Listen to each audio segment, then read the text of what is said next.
There's something quietly remarkable about the person who speaks when no one else is listening. If you've ever caught yourself mid-sentence alone in your room and suddenly wondered if something might be wrong with you, psychology has a very different answer.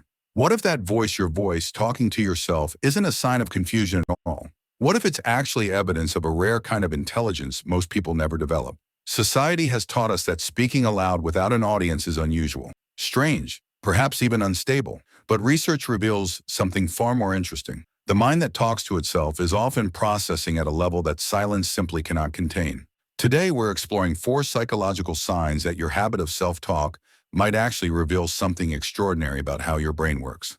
But before we begin, I want to ask you something personal. When you speak to yourself in the shower, while walking, late at night, does it feel like madness?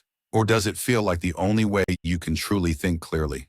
Tell me in the comments. I genuinely want to know. Here's the first sign that runs deeper than most realize. Your mind demands to hear its own thoughts. Not because you're confused, but because your cognitive system operates at a level where abstract thinking alone isn't enough. Research in cognitive psychology suggests that verbalizing thoughts transforms them from vague impressions into concrete, examinable ideas. When you speak your thoughts aloud, you're not struggling to think. You're thinking so intensely that your mind needs to externalize the process. You're building architecture from fog. Your brain craves structure, clarity, and precision, and your voice becomes the tool that delivers it.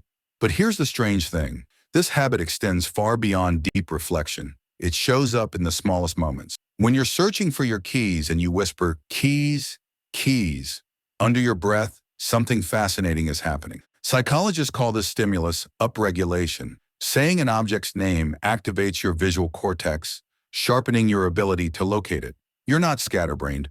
You're programming your own focus. Your brain is operating like a search engine, filtering distractions and targeting exactly what matters. Most people wander aimlessly. You direct your attention with purpose. This brings us to a deeper realization about emotional strength. Many who talk to themselves do so in the second person. You've got this. Why did you do that? This isn't randomness. It's called distance self-talk, and research shows it signals high emotional intelligence.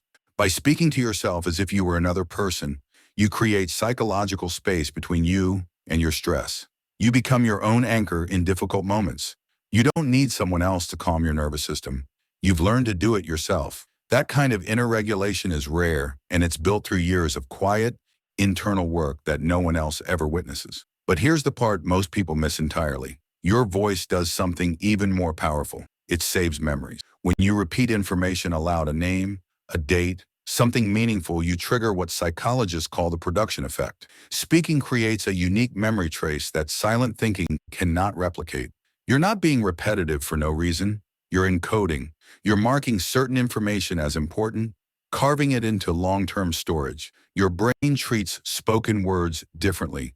It listens to your own voice like a trusted source. And maybe that's the quiet truth here. You've spent so long wondering if there was something wrong with you, if the murmuring, the internal debates, the whispered reminders meant you were somehow less stable than others. But the opposite may be true. A mind that speaks to itself is a mind that refuses to stay passive. It seeks clarity. It regulates emotion. It sharpens focus. It protects memory. You are not losing yourself in those conversations. You are finding yourself. So the next time you catch yourself talking when no one is around, don't silence it. That voice, it might be the most intelligent part of you finally being heard. If this felt like looking into a mirror, stay with us. Subscribe for more reflections that see you not just the surface, but everything underneath.